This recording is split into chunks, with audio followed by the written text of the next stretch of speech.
OpenAI、API で検索すると多分出てきますね。キーも一応入れておきましょうか。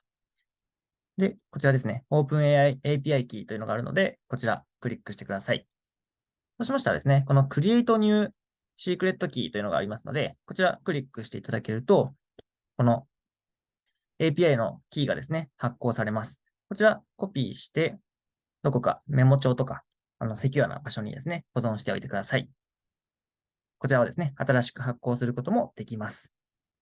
こちらの API キーを使う前に、クレジットカードの登録が必要なので、その登録をしていきます。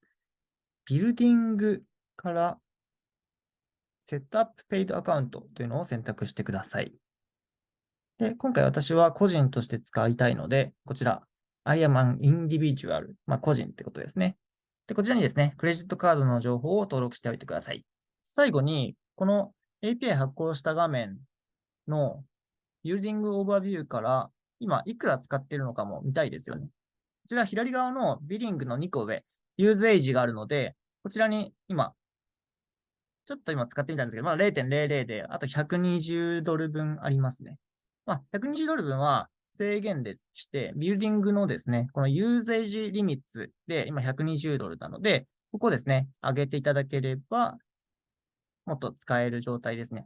大体日本語はですね、1文字3トークンぐらいなんです。で、英語が大体1トークンなので、大体日本語使うと3倍、2トークンの時もあるんで、2から3倍、日本語だとお金がかかってしまうので、できれば英語がいいと思うんですけど、まだ0ドルって感じですね。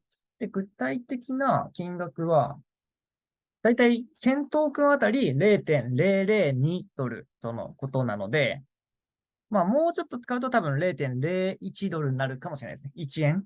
なので、今、0.0016ドル使ってますね。だいたい0.2円ぐらい、このやりとりですね。